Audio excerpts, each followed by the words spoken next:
Anne est née le 1er janvier 1960 à Clarence, dans le Missouri, de Charles et Diane Foreman. Elle poursuit des études de biochimie à l'Université du Missouri. Alors qu'elle travaille dans une maison de retraite, elle rencontre Timothy Schuster, un étudiant en soins infirmiers qui, comme elle, a grandi dans une ferme à Golden, dans l'Illinois. Ils se sont mariés en 1982 et ont eu 2 enfants. Une fille, Christine, née en 1985, et un fils, Tyler, né en 1990.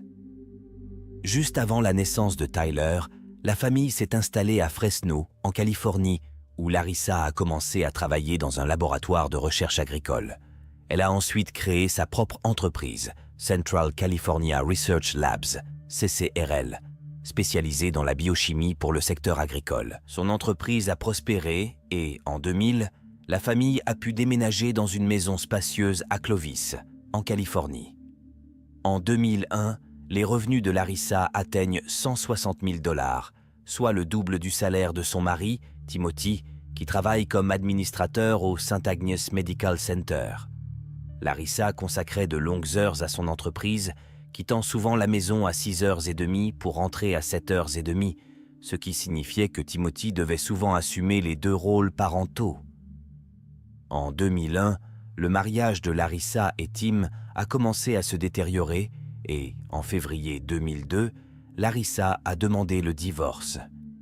Elle invoque l'impuissance présumée de Tim et avoue plus tard avoir eu une liaison en 1993. Malgré la procédure de divorce en cours, aucun des 2 époux n'a déménagé dans un premier temps, préférant dormir à des étages différents de leur maison. En juillet 2002, Larissa a obtenu la garde principale de Tyler et a été autorisée à rester dans la maison du couple. Aux alentours du 4 juillet 2002, alors que Larissa rendait visite à des parents dans le Missouri, Tim a fait ses valises et a quitté le domicile familial. Larissa est furieuse d'apprendre cela. Larissa a demandé l'aide de son assistant technicien de laboratoire, James Fagone, âgé de 21 ans. James Fagone était connu pour son attitude passive et timide, ce qui le rendait vulnérable aux manipulations de Larissa. Furieuse que Tim ait pris des objets dans leur maison, Larissa a demandé à James de l'aider à s'introduire dans l'appartement de Tim pour récupérer certains de ses objets. Le 10 août 2002, Larissa et James se sont introduits dans la propriété de Tim en son absence. Ils se sont emparés de ses affaires et ont vandalisé la propriété. Le 8 août 2002, Larissa a demandé à Leslie, chimiste au CCRL, de louer une unité de stockage à Security Public Storage, située à quelques kilomètres du laboratoire. Larissa a indiqué qu'elle souhaitait stocker des objets qu'elle voulait soustraire à Timothy. Leslie a loué l'unité à son nom et a fourni à Larissa le code d'entrée et les instructions. Quelques jours plus tard, le 10 août, Timothy est rentré d'un voyage et a constaté que sa maison avait été saccagée et que plusieurs objets partagés avaient disparu, y compris un rapport qu'il avait utilisé pour documenter son implication avec Tyler à des fins de garde. Ce comportement n'a fait qu'exacerber la détérioration de la relation entre Larissa et Timothy.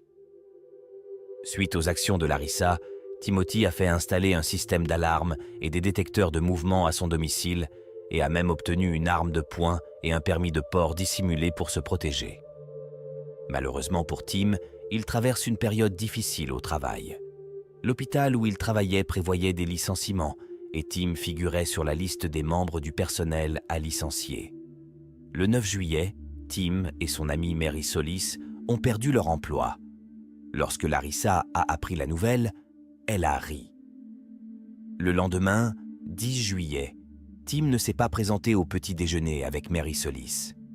Inquiète, Mary a essayé de l'appeler, mais n'a pas réussi à le joindre.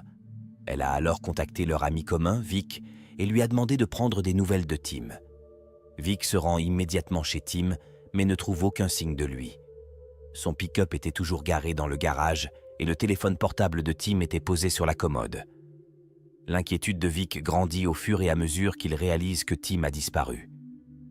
Plus tard dans la journée, lorsque Tim n'est pas venu chercher son fils à Larissa, l'inquiétude s'est transformée en alarme. Dans l'après-midi, Mary et Vic ont décidé d'appeler la police pour signaler la disparition de Tim. Tim étant officiellement considéré comme une personne disparue, la police a rapidement commencé à enquêter sur ses plus proches associés, en commençant par Larissa. Les inspecteurs étaient au courant du divorce explosif en cours entre Tim et Larissa, ce qui faisait d'elle une personne d'intérêt naturel. Dans la soirée du vendredi 11 juillet, Larissa a été interrogée par la police. Au cours de l'interrogatoire, Larissa a décrit leurs problèmes de communication, notant qu'elle et Tim passaient parfois des semaines sans se parler. Elle a affirmé que le dernier contact qu'elle avait eu avec Tim était un message datant du mardi 8 juillet, dans lequel il l'informait qu'il prévoyait d'aller chercher leur fils Tyler le jeudi 10 juillet. Larissa a expliqué qu'après avoir appris que Tim avait perdu son emploi, elle l'a appelé vers 9h30 le 9 juillet, laissant un message exprimant son inquiétude. Elle a indiqué qu'elle était passée devant sa maison et avait frappé à la porte vers 11h30 ou 10h45, mais qu'elle n'avait pas tenté d'autres contacts. Cependant, lors de la perquisition des biens de Tim, la police a découvert que les relevés de son téléphone portable indiquaient un appel du numéro de Larissa à 2h02 du matin le 10 juillet. Confrontée à cette information, Larissa a d'abord prétendu qu'il s'agissait d'un appel accidentel, suggérant que le numéro de Tim était peut-être sur sa liste de numéros abrégés. Lorsque les inspecteurs ont demandé à vérifier son téléphone, Larissa s'est montrée réticente. Les inspecteurs sont sortis et ont vu la voiture de Larissa, où ils ont repéré son téléphone. En l'examinant, ils ont constaté que le numéro de Tim ne figurait pas sur la liste des numéros abrégés. Cette révélation a rendu Larissa visiblement nerveuse. Les inspecteurs l'ont pressée davantage et Larissa a admis qu'elle avait passé l'appel pour s'assurer qu'il n'y aurait pas de problème le samedi concernant le retour de Tyler. Elle affirme avoir commis une erreur en ne mentionnant pas ce détail plus tôt, mais maintient son innocence quant à la possibilité de faire du mal à Tim. Malgré les incohérences et les mensonges, les inspecteurs n'avaient pas de preuves immédiates pour la détenir. Larissa a donc été autorisée à partir. L'enquête s'est poursuivie et la police a reconstitué les événements qui ont conduit à la disparition de Tim en se concentrant sur les incohérences entre les déclarations de Larissa et les preuves trouvées à son domicile et au laboratoire. Larissa Schuster, encore secouée par son interrogatoire de police de la veille, se confie à son amie Tammy Belchet. Larissa craint que la police ne la soupçonne d'être impliquée dans la disparition de Tim. Tammy l'a averti que si les autorités enquêtèrent sur elle, elle délivrerait probablement un mandat de perquisition pour inspecter son domicile et son lieu de travail. La réaction de Larissa à l'avertissement de Tammy a été alarmante. Elle a brusquement demandé à Tammy de s'occuper de son fils Tyler parce qu'elle devait s'occuper d'affaires urgentes à son bureau. Larissa s'est ensuite rendue à son bureau où elle a passé plusieurs heures sous prétexte de s'occuper de tâches urgentes. Le lendemain matin, Larissa et Tyler sont partis pour le voyage qu'ils avaient prévu, laissant Tammy derrière eux. Le lundi 14 juillet, Tammy s'est rendue au laboratoire et a parlé avec une collègue nommée Leslie. Leslie a révélé qu'elle avait vu Larissa au laboratoire le samedi précédent. Larissa avait demandé à Leslie de louer un camion U-Haul au nom de Leslie plutôt qu'au sien. Cette demande a semblé étrange à Leslie. Leslie a également remarqué que Larissa semblait échevelée, avec des éraflures sur les tibias et du sang sur sa chaussure, que Larissa attribuait à un accident survenu lors du chargement d'articles. Préoccupés par ces détails, Tammy et Leslie ont décidé de prévenir la police. Les nouvelles informations fournies par Leslie et Tammy ont constitué une piste cruciale. La police a été alertée du comportement étrange de Larissa et des détails concernant la location du véhicule U-Haul. Les autorités ont rapidement suivi ces pistes, ce qui a permis de poursuivre l'enquête et finalement de découvrir des preuves liant Larissa à la disparition et au meurtre de Timothy Schuster. Après avoir interrogé Larissa, la police a interrogé d'autres personnes proches de Tim Schuster. Le nom de James Fagon est revenu à plusieurs reprises, ce qui a conduit à son interrogatoire le 14 juillet, 5 jours après la disparition de Tim. Au cours de ce premier interrogatoire, James a avoué que Larissa et lui s'étaient introduits dans la maison de Tim 1 an plus tôt et avait volé certains de ses biens. Bien que cet aveu ait éveillé les soupçons, la police n'avait pas d'autres informations concernant la localisation de Tim et a donc relâché James. Plus tard dans la journée, la police a reçu des informations particulières de la part de Leslie et de Tammy. Leslie a confirmé que Larissa avait accès à une unité de stockage. Il a été révélé que près d'un an auparavant, le 8 août 2002, Larissa avait demandé à Leslie de louer une unité de stockage à Security Public Storage, située à quelques kilomètres du laboratoire. Larissa voulait cacher certains objets à Tim et a demandé à Leslie de louer l'unité à son nom. Consciente de l'importance de cette piste, la police a immédiatement poursuivi son enquête. En arrivant à l'entrepôt, les agents ont été envahis par une odeur de chair en décomposition. À l'intérieur de l'entrepôt, les agents ont trouvé un tonneau bleu de 55 gallons contenant ceux qui semblaient être des restes humains. Des tests ADN ont ensuite confirmé que ces restes étaient ceux de Timothy Schuster. Le baril contenait la moitié inférieure du corps de Timothy Schuster qui avait été placé la tête en bas dans un mélange de liquide et d'acide chlorhydrique. Le corps était dans un état de décomposition précoce, la date du décès étant estimée entre le 9 et le 11 juillet. Des échantillons de tissu ont été testés positifs au chloroforme, une substance qui peut provoquer une perte de conscience rapide et une incapacité. On ne sait pas si Timothy était vivant ou décédé lorsqu'il a été placé dans le tonneau. La cause probable du décès est l'effet combiné d'une exposition aiguë au chloroforme et d'une immersion dans l'acide chlorhydrique. Lors de la fouille des locaux du laboratoire, les autorités ont trouvé une enceinte fermée à clé utilisée pour stocker des poubelles. Au fond d'une benne à ordures, elles ont découvert une caisse contenant 6 bouteilles vides d'acide chlorhydrique. L'analyse médico-légale de l'ordinateur de travail de Larissa a révélé que le 13 juin, elle avait recherché des termes incriminés sur Google, tels que acide digestion tissue, acide digestion animal tissue et sulfurique acide. Le 16 juillet, Larissa Schuster a été arrêtée à l'aéroport de Saint-Louis. Au cours du procès de Larissa, la défense a tenté de rejeter la responsabilité sur James Fagon. James, un ancien employé du CCRL âgé de 25 ans, avait été interrogé par la police alors que Larissa et son fils étaient en vacances. Lors de son interrogatoire, James a affirmé que Larissa lui avait demandé d'acheter un pistolet paralysant et des colliers de serrage, bien qu'il ne soit pas certain de ses intentions exactes. Il a admis avoir aidé Larissa à cambrioler l'appartement de Timothy en août 2002. Selon James, Larissa lui avait dit que certains des objets emportés par Timothy lors de son déménagement ne lui appartenaient pas. James a d'abord cru qu'il récupérait des objets qui appartenaient légitimement à Larissa. Lorsqu'ils ont planifié un second cambriolage, Larissa a exprimé sa crainte que Timothy résiste et Jacques a suggéré d'utiliser du chloroforme pour le neutraliser, car il l'avait vu dans des films. James a maintenu qu'il pensait que leur plan consistait uniquement à cambrioler Timothy et non à lui faire du mal. Il a finalement avoué être impliqué dans la disparition et le meurtre de Timothy Schuster. La nuit de la mort de Timothy Schuster, les événements se sont déroulés comme suit. Dans la soirée du jeudi 9 juillet 2003, Larissa a appelé James Fagan et lui a demandé de rassembler le matériel nécessaire. Larissa a appelé le téléphone portable de Timothy et lui a dit que leur fils Tyler était malade et qu'il fallait que Timothy vienne à la porte immédiatement. Timothy s'est exécuté et a ouvert la porte, mais il a été confronté à Larissa et à James. James a alors assommé Timothy avec un pistolet paralysant, tandis que Larissa a utilisé un chiffon imbibé de chloroforme pour le neutraliser. Ils ont ensuite ligoté Timothy et transporté son corps jusqu'à la maison de Larissa. Au domicile de Larissa, Larissa et James ont placé le corps de Timothy dans un tonneau en plastique bleu de 55 gallons qu'ils ont rempli d'acide chlorhydrique.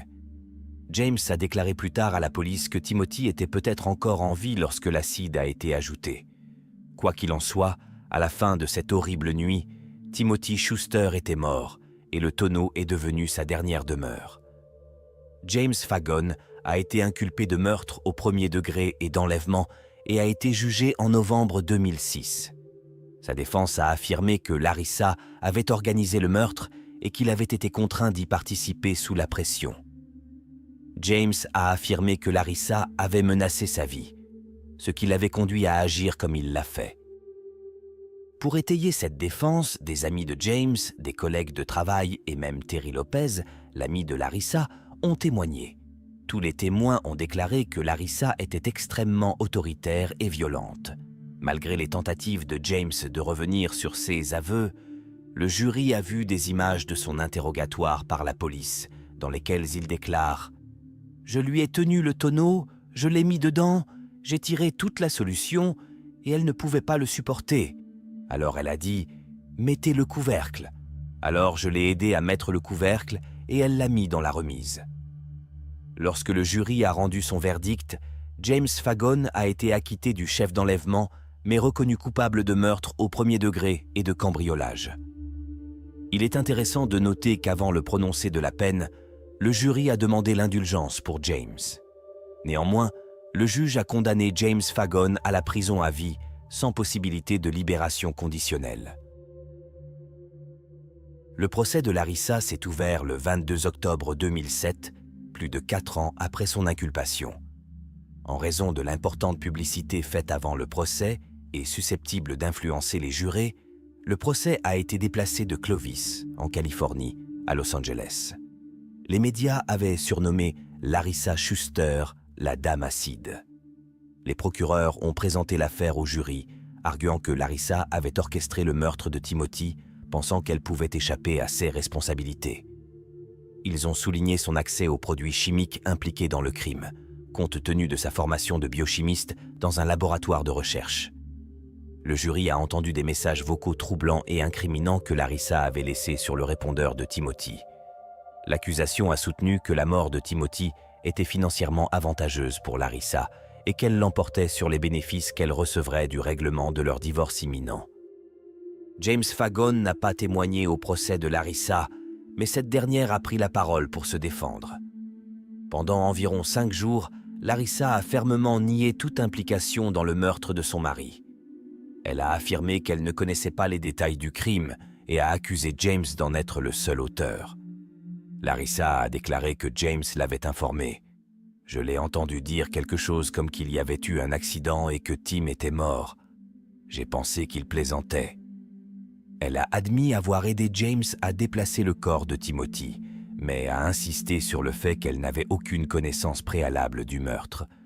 Lorsqu'elle a été confrontée aux messages téléphoniques inquiétants laissés sur le répondeur de Timothy, Larissa a exprimé de profonds remords, déclarant « C'est quelque chose dont j'ai vraiment honte. Il faut savoir que c'est le résultat de beaucoup de choses cumulées. » Larissa a expliqué que les grandes quantités de produits chimiques qui se trouvaient dans son laboratoire étaient destinées à un nettoyage complet de l'équipement du laboratoire et non à une quelconque activité criminelle. Lors du contre-interrogatoire, elle a maintenu qu'elle n'avait jamais sollicité James pour qu'il tue le mari dont elle était séparée. En ce qui concerne le paiement de $2000 à James, elle a affirmé qu'il s'agissait de la garde de Tyler et du gardiennage de la maison pendant qu'elle était absente. Elle a également déclaré que la grosse commande d'acide était nécessaire pour nettoyer une grande quantité de verreries de laboratoire. Cependant, le 12 décembre 2007, Larissa Schuster a été déclarée coupable de meurtre au premier degré avec la circonstance particulière du gain financier, après seulement 2 jours et demi de délibération du jury. En raison de cette circonstance spéciale, Larissa a été condamnée à la prison à vie sans possibilité de libération conditionnelle le 16 mai 2008. Au cours de l'été 1984, John Ruetten a rencontré Sherry Rasmussen, une jeune femme particulièrement intelligente. À tout juste 16 ans, elle s'est inscrite à l'université LMA pour obtenir un diplôme d'infirmière. Leur rencontre a été l'occasion d'un rapprochement immédiat. John venait d'être diplômé de l'UCLA, tandis que Sherry occupait un poste important en tant que directrice des soins infirmiers au Glendale Adventist Medical Center. Ils se sont mariés en novembre 1985 et étaient impatients de commencer leur vie commune à Van Nuys, en Californie. Le 24 février, John part travailler dans une société d'ingénierie voisine. Ce matin-là, Sherry décide de faire une grasse matinée. Normalement, elle aurait dû partir au travail avant John, mais ce jour-là, elle avait envisagé de se faire porter pâle à cause d'une conférence qu'elle n'attendait pas. Elle a informé Jean de son intention de prendre une décision après avoir fait la grasse matinée. John a commencé sa journée de travail un peu avant 8 heures et a ensuite essayé de contacter Sherry pour savoir si elle était partie travailler. Dans un premier temps, l'absence de réponse de Sherry ne l'a pas beaucoup inquiétée. Elle était peut-être prise par son travail ou avait décidé de prendre un jour de congé pour faire des courses. Après plusieurs heures de tentatives infructueuses pour la contacter, John s'est adressé à son lieu de travail et a appris qu'elle ne s'était pas présentée. Tout au long de la journée, il a continué à essayer de la joindre, sans succès. Après avoir terminé son travail, il a fait quelques courses, notamment un nettoyage à sec avant de rentrer chez lui. À son arrivée, il a remarqué que la porte du garage était ouverte, ce qui était inhabituel car aucun d'eux ne la laissait habituellement ouverte. La BMW de Sherry avait également disparu. Supposant d'abord qu'elle était sortie faire des courses et qu'elle avait oublié de fermer le garage, il s'est inquiété lorsqu'il a vu des débris de verre sur le sol, signe évident que quelque chose n'allait pas. En entrant dans la copropriété, John a été confronté à un spectacle effrayant. Sherry, âgée d'à peine 29 ans, gisait sur le sol avec des signes évidents de violence sur le visage, encore vêtue de son peignoir. Désespéré, il a tendu la main pour la toucher, espérant contre toute attente un signe de vie, mais sa peau était froide au toucher. C'est à ce moment déchirant qu'il s'est rendu compte que Sherry avait disparu. Pris d'un sentiment d'urgence, il compose le 911 pour demander de l'aide. À son arrivée, la police pense d'abord qu'il s'agit d'une sorte de cambriolage qui a mal tourné. Il découvre des signes évidents de lutte. Étrangement, il n'y a aucun signe d'effraction et malgré le désordre qui règne dans le salon, où des objets sont éparpillés, les signes habituels d'un cambriolage sont absents. La pièce était chaotique, avec un vase cassé et des enceintes stéréo renversées. Curieusement, un magnétoscope et un lecteur de CD étaient placés dans l'escalier, comme si quelqu'un avait eu l'intention de les prendre, mais n'avait pas donné suite, des gouttes de sang étant visibles sur le lecteur de CD. Hormis la voiture, le seul élément manquant sur les lieux qui a inquiété les enquêteurs est la licence de mariage du couple. À l'étage, ils ont découvert que la porte coulissante en verre avait été brisée, ce qui correspond aux éclats de verre trouvés sur le sol du garage par John. Les policiers ont été attirés par une couverture matelassée suspendue à une chaise, qui, après un examen plus approfondi, a révélé un impact de balle. Après un examen plus approfondi, les forces de l'ordre ont fait une découverte troublante. Sherry avait subi 3 blessures par balle à la poitrine.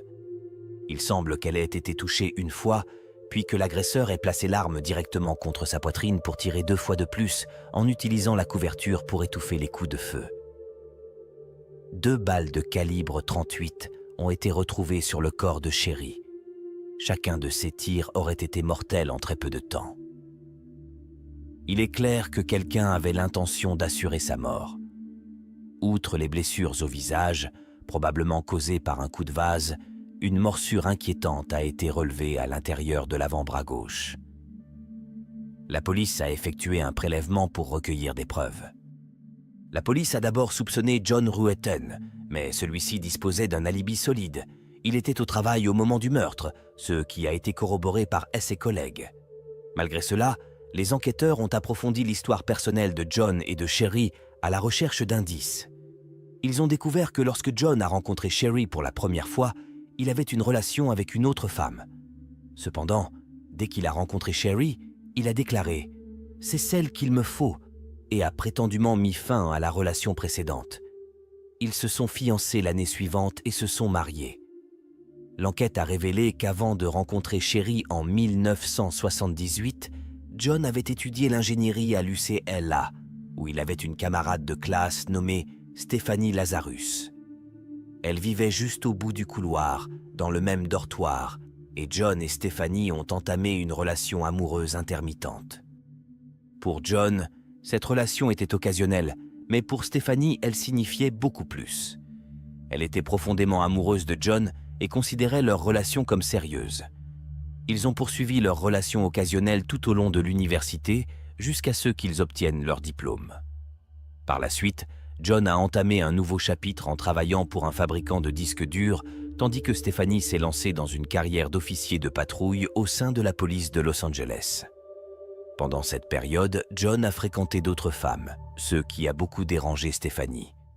Elle se sentait jalouse et surveillait ses activités de près, incapable de comprendre pourquoi John ne lui rendait pas l'appareil. Lorsque John a commencé à fréquenter une belle blonde nommée Sherry Rasmussen, cela a créé un problème important pour Stephanie.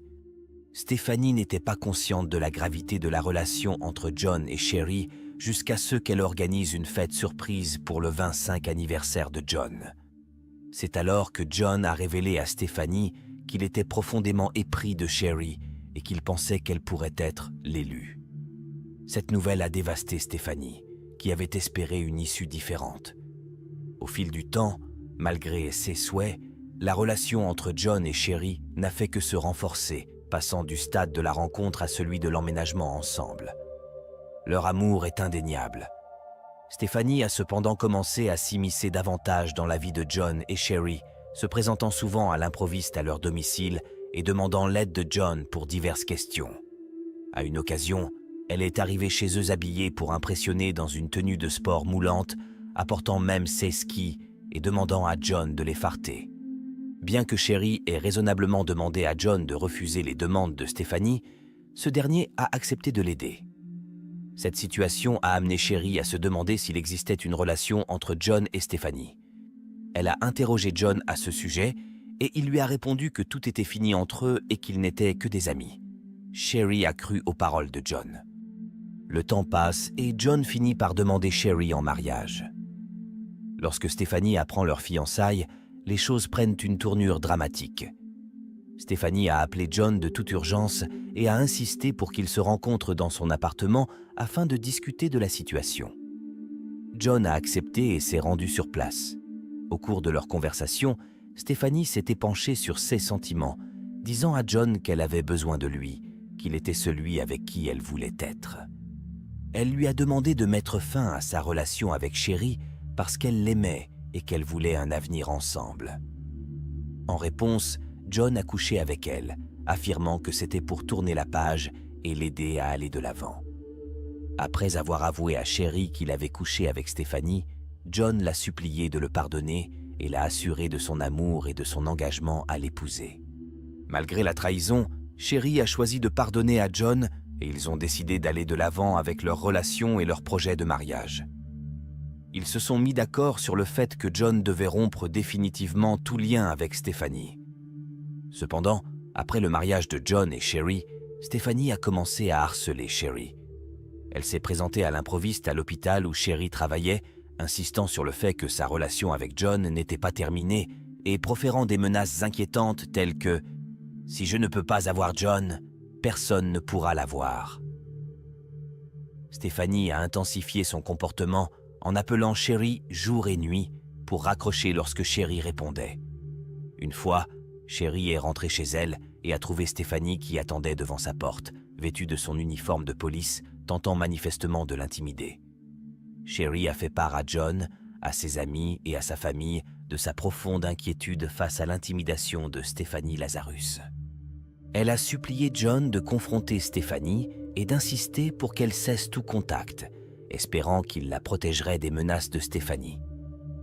Malgré les appels pressants de Sherry, John n'a pas tenu compte de ses préoccupations, lui conseillant d'ignorer Stephanie et de rester calme. Dans les jours qui ont précédé sa mort tragique, Sherry a confié à son père qu'elle était suivie et traquée. Elle a remarqué que quelqu'un la suivait pendant ses trajets domicile-travail, décrivant l'individu comme étant probablement une femme, mais déguisée en homme. Bien que le père de Sherry ait fait part de ses inquiétudes à la police, ses efforts pour obtenir de l'aide sont restés vains car le rapport n'a pas été pris en compte. Quelques jours après le meurtre tragique de Sherry, une autre femme a signalé un cambriolage dans son appartement situé à quelques rues de là. Elle raconte que 2 hommes sont entrés par effraction et ont volé sa chaîne stéréo. Lorsqu'elle les a affrontés, l'un des hommes a brandi une arme, ce qui l'a poussé à s'enfuir. En entendant cela, la police a commencé à envisager un lien avec l'affaire de Sherry en raison de la similitude des circonstances. Les suspects du cambriolage commis à proximité ont été décrits comme étant 2 hommes latinos, et la police a rendu public des portraits robots en rapport avec le meurtre de Sherry. Malgré les efforts déployés, les suspects n'ont jamais été retrouvés. 10 jours plus tard, la voiture de Sherry a été découverte à plusieurs kilomètres de son appartement, avec les clés à l'intérieur. Cependant, aucune preuve concluante n'a été trouvée à l'intérieur du véhicule et rien ne semble avoir été emporté, ce qui a conduit les enquêteurs dans une autre impasse. Bien que la police ait privilégié la thèse d'un volume qui aurait mal tourné, la famille de Sherry Rasmussen est restée fermement convaincue que son assassinat n'était pas un cambriolage commis au hasard. La famille Rasmussen a insisté à plusieurs reprises auprès de la police pour qu'elle enquête sur Stephanie Lazarus en tant que suspecte du meurtre de Sherry. Ils ont insisté sur le fait que Stephanie avait harcelé Sherry, nourri de la jalousie à son égard et proféré des menaces. Le comportement de Stephanie, qui se présentait notamment sur le lieu de travail et au domicile de Sherry, était considéré comme dangereux. Elle aurait même dit à Sherry que si elle ne pouvait pas avoir John, personne d'autre ne le pourrait. Malgré ces avertissements clairs, la police ne l'a pas considérée comme une suspecte dans le meurtre de Sherry. Le 9 mars 1986, Stephanie Lazarus a signalé à la police de Santa Monica que son revolver de calibre 38 de la police de Los Angeles avait été volé peu après le meurtre de Sherry, mais les enquêteurs n'ont pas établi de lien avec l'affaire dans un premier temps. Des mois se sont écoulés sans qu'aucune arrestation n'ait eu lieu, laissant les parents de Sherry frustrés et désespérés d'obtenir justice. Ils ont offert des récompenses en échange d'informations et se sont exprimés lors d'interviews, se déclarant déçus de la manière dont la police de Los Angeles avait mené l'enquête. La famille de Sherry espérait que John l'aiderait dans sa quête de justice, mais il a déménagé de l'appartement et a fini par quitter Los Angeles, invoquant son désarroi face au meurtre de Sherry. Les années ont passé et l'affaire s'est progressivement refroidie, le service de police se concentrant sur de nouvelles enquêtes pour meurtre. Au fil des ans, Stephanie Lazarus a régulièrement gravi les échelons au sein de la police de Los Angeles, atteignant finalement le grade d'inspecteur et créant même sa propre société d'enquête privée, Unique Investigation. Parallèlement à ses fonctions de policière, elle a servi d'agent de formation, retournant dans son ancien collège pour éduquer les jeunes à faire des choix de vie positifs. Stephanie a également soutenu activement des initiatives telles que la collecte de fonds pour la mise en place de services de garde d'enfants fiables pour ses collègues policiers qui travaillent 24 heures sur 24. Après plus de 20 ans au sein de la police de Los Angeles, Stephanie a été promue au prestigieux service des vols d'œuvres d'art, où elle s'est spécialisée dans la traque des œuvres d'art volées et des contrefaçons d'œuvres d'art, démontrant ainsi son expertise dans des affaires très médiatisées. Elle a épousé un autre inspecteur de la police de Los Angeles et le couple a adopté une fille, consolidant ainsi son bonheur personnel parallèlement à sa réussite professionnelle. En 2004, Stephanie a acquis une réputation d'officier très respecté à Los Angeles. Ses collègues la félicitent pour son professionnalisme et soulignent son dossier disciplinaire impeccable tout au long de sa carrière. La percée dans l'affaire non résolue de Sherry Rasmussen s'est produite lorsque la criminaliste du LAPD Jennifer Butterworth a examiné les preuves médico-légales et a fait une découverte importante. La salive trouvée sur la scène de crime correspondait à celle d'une femme inconnue. Cette découverte concorde avec les rapports antérieurs de la famille de Sherry, selon lesquels elle avait été harcelée par une femme avant sa mort.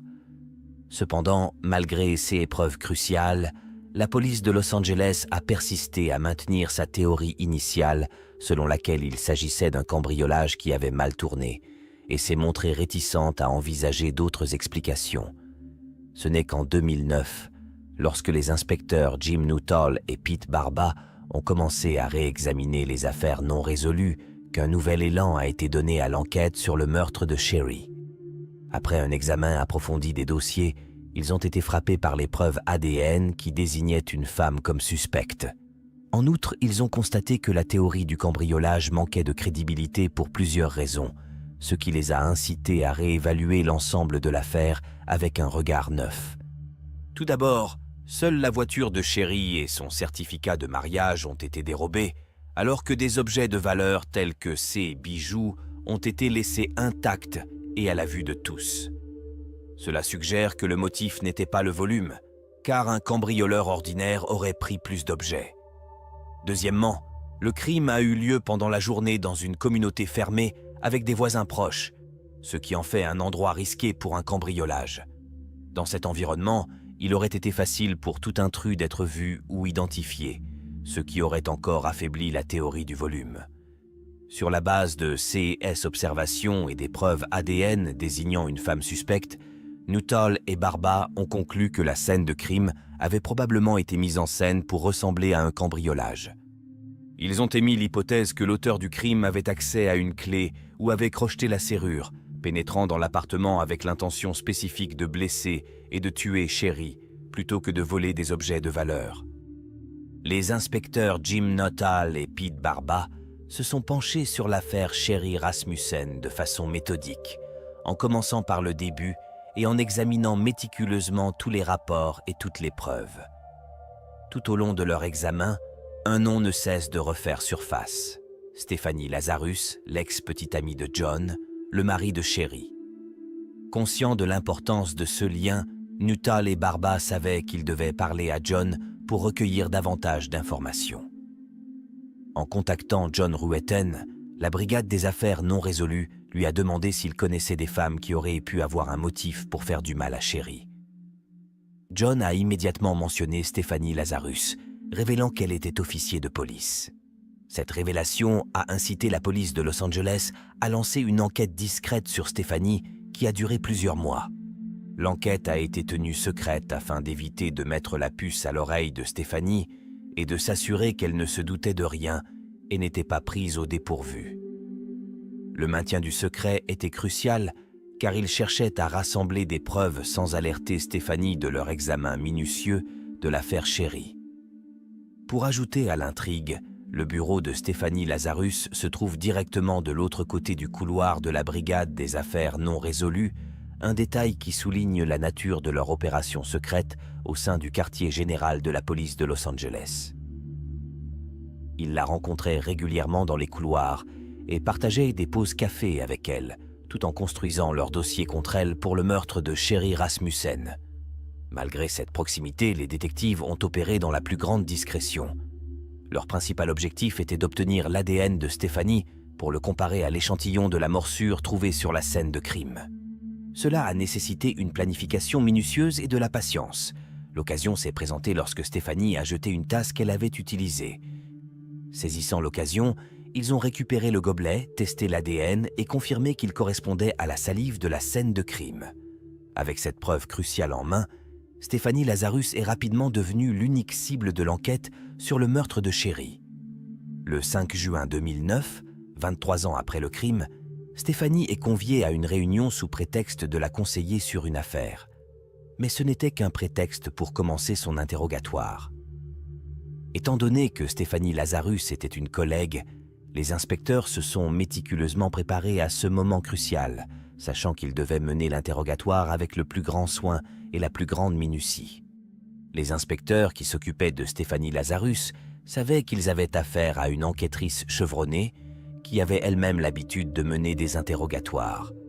Leur stratégie consistait à entamer la conversation de manière décontractée et amicale afin d'abaisser les défenses de Stephanie et de la mettre à l'aise dans un premier temps. Stephanie a été conduite dans une salle d'interrogatoire, ce qui lui a immédiatement fait comprendre que quelque chose de sérieux se préparait. D'abord sur la défensive, elle se demande pourquoi on l'a amenée dans une salle d'interrogatoire sous prétexte d'une consultation. Cependant, les détectives avaient stratégiquement choisi ce cadre pour s'assurer que Stephanie n'était pas armée. Dans une salle d'interrogatoire, elle aurait dû rendre son arme dès son entrée. En outre, ils voulaient éviter de mener la conversation dans un lieu public où leur interaction aurait pu attirer l'attention et les spéculations d'autres personnes. Les détectives ont commencé à poser à Stephanie des questions sur le meurtre de Sherry. Au début, ils lui ont simplement dit qu'ils avaient besoin de lui poser des questions sur une ancienne affaire impliquant son ex-petite amie. Au cours d'une heure, ils ont progressivement amené le dialogue à discuter du meurtre lui-même, mais Stephanie a déclaré qu'elle se souvenait à peine de Sherry parce que tout cela remontait à si longtemps. Les détectives ont ensuite déclaré qu'ils avaient obtenu l'ADN du tueur et ont demandé à Stephanie de préparer un échantillon d'ADN pour comparaison. À ce moment-là, elle a immédiatement déclaré qu'elle n'avait pas l'intention de donner son ADN, a refusé de poursuivre les négociations sans l'aide d'un avocat et a refusé l'accord. Les inspecteurs la laissent partir, mais plusieurs policiers menottés attendent déjà Stephanie au bout du couloir. La police de Los Angeles a finalement appréhendé l'assassin de Sherry Rasmussen et, chose choquante, il s'agit de l'un de ses propres agents.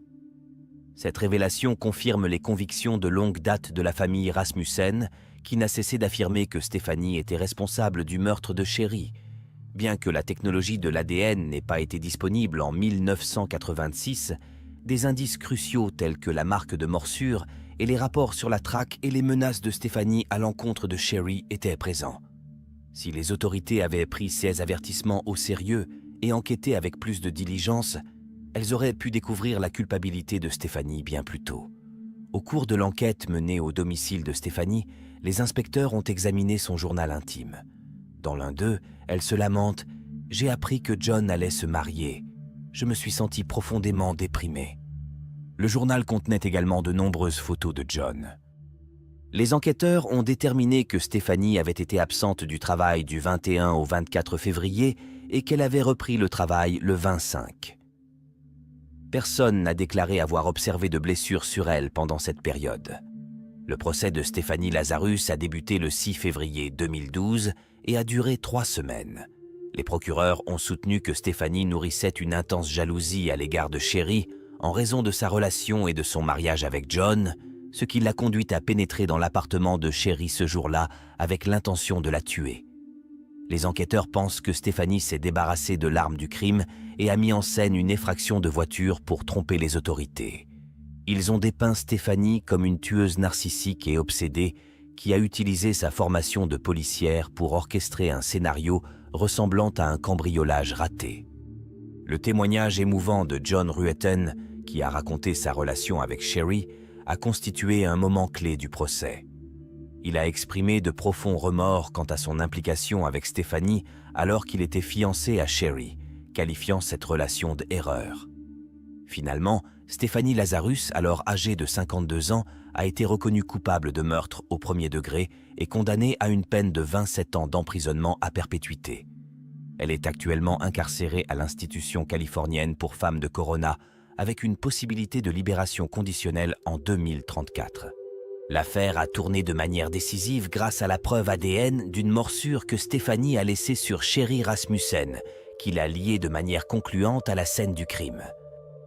Cette preuve ADN a été cruciale pour prouver la culpabilité de Stephanie sans aucun doute. Enfin, après des décennies d'attente, la famille Rasmussen a obtenu la justice qu'elle recherchait depuis longtemps. Le 29 septembre 2015, un mardi, Kelly Clayton, âgée de 35 ans, résidait à son domicile d'Elmira, dans l'État de New York, aux États-Unis, accompagnée de ses 2 enfants, sa fille de 7 ans, Charlie, et son fils de 3 ans, Cullen. Leur maison était située sur Geenan Road, dans la ville de Canton, dans le comté de Steuben. Kelly, originaire d'Elmira, avait quitté la ville à l'âge de 20 ans pour poursuivre ses aspirations à devenir mannequin. Abandonnant son métier d'enseignante, elle a trouvé un emploi de serveuse de cocktail à Las Vegas, où elle a vécu une expérience exaltante. Cependant, après avoir rencontré Thomas Clayton, un joueur de hockey de l'équipe semi-professionnelle des Elmira Jackals, elle est retournée à Elmira pour s'embarquer avec lui dans la vie. Ils se sont mariés et ont ensuite eu 2 enfants. Thomas Clayton a joué pendant 4 saisons pour l'équipe de hockey des Jackals d'Elmira, en commençant comme attaquant dès sa sortie de l'université de Niagara. Parallèlement à sa carrière de hockeyeur, il s'est lancé dans l'entrepreneuriat en créant une franchise de restauration de dégâts des eaux et d'incendies appelée Paul Davis Emergency Services of the Southern Tier. Plus tard, il est devenu chef de projet chez ServPro, une franchise similaire détenue par son ami Brian Lang.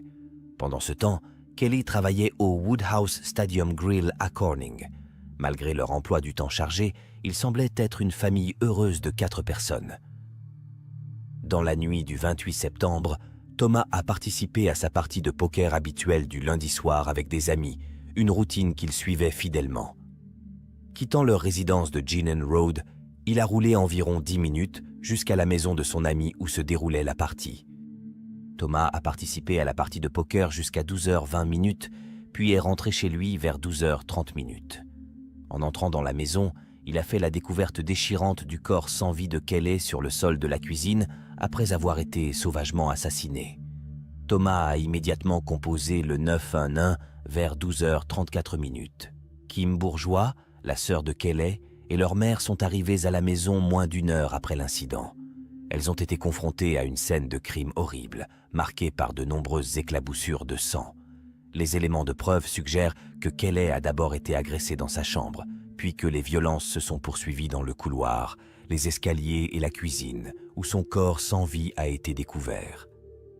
Kelly a connu une fin tragique, ayant été mortellement battue avec un manche de maillet en fibre de verre, succombant au traumatisme contondant qui lui a été infligé. Il est choquant de constater que les enfants de Kelly étaient présents lors de l'horrible agression. Sa fille de 7 ans a raconté les événements à la police, décrivant un voleur dans la maison cette nuit-là. Elle s'est souvenue avec effroi avoir été témoin de l'agression sauvage de sa mère et avoir entendu ses appels désespérés pour s'échapper. La fille de Kelly a raconté à la police qu'elle avait vu un homme faire du mal à sa mère. Selon son témoignage, pendant la nuit, un intrus est entré dans leur maison et a commencé à agresser sa mère avec un objet ressemblant à un tuyau. Elle a décrit la scène comme chaotique, avec du sang même sur la porte et le sol. L'agresseur a poursuivi sa mère au rez-de-chaussée alors qu'elle lui criait de fuir. L'attaque s'est poursuivie au rez-de-chaussée et l'enfant a vu l'agresseur frapper sa mère jusqu'à ce qu'elle s'effondre. Dans un moment déchirant, elle a serré la jambe de sa mère qui souffrait sur le sol. La fille de Kelly a serré sa mère dans ses bras alors qu'elle gisait sur le sol de la cuisine dans ses derniers instants. Elle s'est ensuite précipitée à l'étage pour s'occuper de son jeune frère. Interrogée par la police, la fille de Kelly a décrit l'agresseur comme portant un jean foncé, une chemise à manches longues et un masque. Interrogée sur sa corpulence, elle l'a comparé à son père en termes de taille et a noté que ses yeux semblaient similaires. Malgré l'absence de signes visibles d'effraction ou d'indication de volume, un membre de la famille présent sur les lieux a suggéré à la police d'enquêter sur un homme du nom de Michael Baird. Baird, un ancien employé de l'une des entreprises de Thomas qui avait été licencié et risquait d'être expulsé de l'appartement qu'il louait et qui appartenait à Thomas, a fait l'objet d'un examen minutieux. À l'intérieur de la maison, les forces de l'ordre ont interprété la scène comme pouvant provenir d'un incident de violence domestique, ce qui les a amenés à demander la présence de Thomas au poste de police pour l'interroger. La police a vérifié l'alibi de Thomas et a trouvé des preuves de sa présence à une partie de poker le soir de l'incident, confirmées par des témoins de la partie et par et données GPS. Cependant, après une enquête plus approfondie sur l'alibi de Thomas, Linda Miller, une femme qui assistait à la partie de poker avec lui, a informé la police que Thomas avait utilisé son téléphone environ 90 minutes avant que le corps de Kelly ne soit découvert. Bien que Thomas ait effacé cet appel, les relevés téléphoniques ont révélé qu'il avait contacté Michael Baird. Grâce à ces nouveaux éléments de preuve, Thomas a été inculpé de meurtre au second degré. Les relevés téléphoniques ont révélé que Thomas et Michael s'appelaient et s'envoyaient des SMS fréquemment. L'analyse ultérieure des relevés de téléphone portable a montré que peu après que Thomas a contacté Michael, la nuit du meurtre, ce dernier est devenu mobile. La police a commencé à soupçonner que la mort de Kelly pourrait avoir été orchestrée dans le cadre d'un programme de meurtre pour le compte d'autrui. Pour étayer leurs soupçons, les enquêteurs ont découvert que, juste 1 an avant le meurtre de Kelly, Thomas avait doublé sa police d'assurance vie, évaluée aujourd'hui à $1 million. En outre, il est apparu que Thomas avait de multiples liaisons extraconjugales, certaines femmes affirmant qu'il avait exprimé la crainte de perdre ses biens en cas de divorce. Au cours de l'interrogatoire, Michael avoue à la police que Thomas l'a engagé pour commettre le meurtre en échange de $10 000 en espèces. Il a révélé où se trouvait l'arme du crime, un manche de maillet sur la route nationale 225 à Southport. En outre, Michael a révélé que les clés de la maison de Thomas était immergé dans un ruisseau peu profond à Elmira Heights et qu'un sac contenant les vêtements qu'il portait la nuit du meurtre pouvait être trouvé à Elmira. Michael a réitéré son aveu de culpabilité devant un grand jury. Thomas et Michael ont tous deux été inculpés de meurtre au premier degré et ont fait l'objet de procès distincts, celui de Michael ayant lieu en premier. Malgré ses aveux initiaux, Michael a plaidé non coupable lors de son procès et est revenu sur ses déclarations à la police. Il a affirmé que Thomas l'avait chargé de mettre le feu à la maison pour réclamer l'argent de l'assurance, mais qu'en arrivant sur les lieux, il avait découvert le corps sans vie de Kelly et s'était enfui, paniqué. Cependant, outre ses aveux, des preuves irréfutables lient Michael au meurtre. Des preuves matérielles le relient directement à la scène du crime, notamment l'arme du crime, les clés de la maison et les vêtements qu'il portait ce soir-là, sur lesquels on a retrouvé un ADN correspondant à la description de la fille de Kelly. Selon les témoignages présentés au tribunal, Michael est entré dans la résidence des Clayton cette nuit fatidique à l'aide d'une clé, en passant par la porte du garage avant de se rendre à l'étage. Kelly dormait dans sa chambre lorsque Michael a lancé son attaque, la frappant à 2 reprises avec le manche du maillet. Bien que Kelly ait tenté de se défendre, elle s'est enfuie vers la chambre de sa fille au bout du couloir avant de tomber dans l'escalier et de heurter le mur du palier dans sa tentative désespérée de s'enfuir. Malgré ses efforts pour lui échapper, Kelly a été poursuivi par Michael dans la salle à manger et finalement dans la cuisine, où il a poursuivi impitoyablement son agression, lui infligeant des coups vicieux et brutaux à la tête et au visage. Michael a été reconnu coupable de meurtre au premier degré et condamné à la prison à vie sans possibilité de libération conditionnelle. En revanche, le procès de Thomas Clayton a été plus complexe que celui de Michael. Alors que des preuves directes établissaient un lien direct entre Michael et le crime, l'affaire de Thomas reposait uniquement sur des preuves indirectes. Thomas a maintenu son innocence et a plaidé non coupable. L'accusation a soutenu que Thomas souhaitait mettre fin à son mariage avec Kelly, se sentant contraint par leur relation en raison de ses nombreuses liaisons et de ses habitudes de jeu. Ils ont affirmé que Thomas recherchait la liberté de vivre comme il l'entendait et qu'il considérait Kelly comme un obstacle.